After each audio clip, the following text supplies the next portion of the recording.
नमस्कार। पत्रिका टीवी के हाड़ौती संभाग के बुलेटिन में आपका स्वागत है। मैं हूं ललित और आइए नजर डालते हैं अब तक की टॉप खबरों पर। एमसीडी चुनाव में मोदी लहर ने दिलाई बीजेपी को 2/3 बहुमत, केजरीवाल को मिली शिकस्त।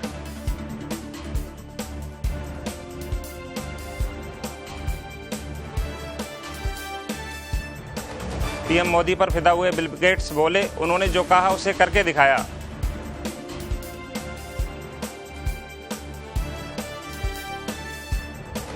पूर्व मुख्यमंत्री अशोक गहलोत को बड़ी जिम्मेदारी, गुजरात के प्रभारी महासचिव की संभालेंगे जिम्मेदारी, सोनिया गांधी ने लगाई मोहर।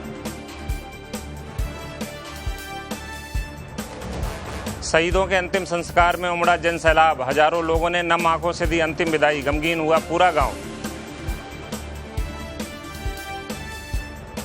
विधानसभा में हंगामा करने वाले हनुमान बेनीवाल सहित 14 विधायकों को किया सस्पेंड, 1 वर्ष के लिए हुए निलंबित। मुख्य सचेतक कालूलाल गुर्जर का पीए बनकर की ठगी वारदात, ज्योतिनगर थाने में दर्ज हुआ मामला। अब बात करते हैं नेशनल खबरों की।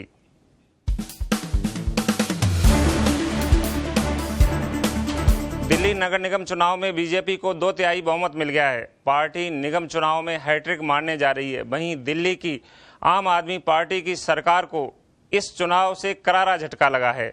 अभी तक आए 270 सीटों के रुझानों में बीजेपी को 184 सीटों की बढ़त मिली हुई है। इनमें से कई सीटें बीजेपी के खाते में जा चुकी हैं। वहीं आप पार्टी को 47 सीटें मिली हैं। कांग्रेस तीसरे नंबर पर खिसक गई है। आपके नेताओं ने ठीकरा ईवीएम पर फोड़ा है। हम अगर बस पे खड़े हो गए तो सब पैदल चल रहे हैं, महिलाएं, बच्चे, बूढ़े। आज हमें वो दृश्य याद आ रहा है। हम सड़कों पे चल रहे हैं, ऑटो रोक करके हाथ हिला रहे हैं, टैक्सियों से झांक रहे हैं। टैक्सी ड्राइवर अपने सवारी को बता रहा है, देखो देखो मनोज भैया जा रहा है, देखो देखो बीजेपी की गाड़ी जा रही है, देखो देखो नरेंद्र मोदी की फोटो लगी है। वो सारे दृश्य आज हमको याद आ रहे हैं।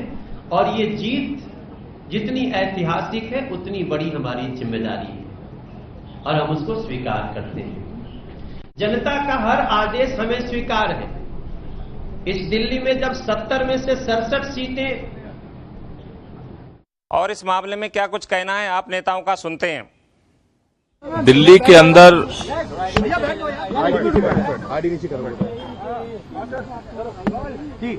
अंदर जो परिणाम आए हैं, पिछले 10 साल से दिल्ली में एमसीडी के अंदर भारतीय जनता पार्टी सरकार चला रही थी और पूरा देश और पूरी दिल्ली जानती है इस बात को कि 10 साल में एमसीडी में भाजपा ने भ्रष्टाचार का, डेंगू, चिकनगुनिया और गंदगी का अड्डा बनाया। लेकिन उसके बाद जिस तरह से चमत्कारिक जीत भारतीय जनता पार्टी को मिली है, वो ईवीएम लहर से ही संभव है। ये मोदी लहर नहीं है जिसको भाजपा चिल्ला रही है, ये ईवीएम की लहर है। जो उत्तर प्रदेश में, उत्तराखंड में, पंजाब में जो लहर चली थी ईवीएम की, उस लहर को दोबारा भारतीय जनता पार्टी ने ईवीएम लहर को दोबारा यहां रिपीट किया है। ये आम आदमी पार्टी बहुत छोटी चीज है। आम आदमी पार्टी की जीत हार बहुत छोटी चीज है, लेकिन आजादी की लंबी लड़ाई के बाद जो इस देश को संविधान मिला, लोकतंत्र मिला, अगर लोकतंत्र ईवीएम से तय होने लगेगा तो शायद इस देश के अंदर हमारी पूरी आजादी की विरासत, संविधान के सारे पन्ने और लोकतंत्र के ऊपर ये खतरा खड़ा हो चुका है। अब बढ़ते हैं अगली खबर की ओर। माइक्रोसॉफ्ट के संस्थापक बिल गेट्स ने कहा है, करीब 3 साल पहले भारतीय प्रधानमंत्री नरेंद्र मोदी ने जनता की सेहत को लेकर एक साहसिक बयान दिया था। उस बयान का आज भी बड़ा असर है। मैंने किसी दूसरे राष्ट्रीय स्तर के नेता से एक संवेदनशील मुद्दे पर इतना खुलकर बोलते कभी नहीं सुना। पीएम मोदी ने जो कहा था उस पर अमल किया। India is winning it's war on human best headline से बिल गेट्स ने एक ब्लॉग लिखा है जिसमें उन्होंने भारतीय स्वतंत्रता दिवस के मौके पर पीएम मोदी के पहले भाषण का जिक्र करते हुए काफी तारीफ की है। आपको बता दें कि भारत सरकार लगातार स्वच्छता के मुद्दे पर ध्यान दे रही है। पीएम मोदी के नेतृत्व में लगातार खुले में शौच को खत्म करने को लेकर तेज अभियान छेड़ा है।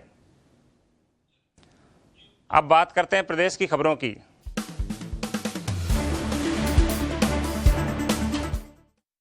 छत्तीसगढ़ के सुकमा में सीआरपीएफ जवानों पर नक्सलियों ने हमले में नीमका थाना के हेड कांस्टेबल बन्नाराम और गंगानगर में पदमपुरा के रामेश्वर लाल शहीद हो गए। दोनों के गांव में राजकीय सम्मान के साथ अंतिम संस्कार किया गया। दोनों गांवों में हजारों लोगों ने शहीदों को श्रद्धांजलि अर्पित करने पहुंचे। शहीदों की वीरांगनाओं सहित पूरे परिवार और गांव और प्रशासनिक अधिकारियों की मौजूदगी में दोनों शहीदों का अंतिम संस्कार किया गया। दोनों शहीदों की पार्थिव देह सेना के विमान से जयपुर एयरपोर्ट लाई गई थी, जहां से दोनों के पैतृक गांव पहुंचाए गए। अंतिम विदाई के मौके पर पूरा गांव गमगीन है। अंतिम संस्कार से पहले जैसे ही शहीद के सबको अंतिम रस्म पूरा करने के लिए घर की चारदीवारी में प्रवेश कराया गया, पूरा माहौल गमगीन हो गया। शहीद की वीरांगना का रो रो कर बुरा हाल था। लोग संभाल रहे थे, लेकिन वह जैसे अपने आपे में नहीं थी। विधानसभा में आज भी हंगामा जारी रहा। प्रश्नकाल के दौरान बोलने नहीं देने की इजाजत देने से कांग्रेसी विधायकों ने जोरदार हंगामा किया। हंगामा इतना बढ़ा कि विधानसभा अध्यक्ष कैलाश मेघवाल ने मार्शल बुलाकर कांग्रेसी विधायकों को सदन से बाहर निकाल दिया। बाद में विधानसभा की कार्रवाई 1 घंटे के लिए स्थगित कर दी गई। 1 घंटे बाद सदन फिर से शुरू हुआ, लेकिन गतिरोध बरकरार रहा, जिसके चलते सदन की कार्रवाई फिर से आधे घंटे के लिए स्थगित कर दी गई। अब खबर है हंगामा करने वाले 14 विधायकों को निलंबित कर दिया गया है। कालूलाल गुर्जर ने इसके लिए प्रस्ताव रखा था। इनमें हनुमान बेनीवाल, मनोज न्यांगली सहित अन्य विधायक शामिल थे।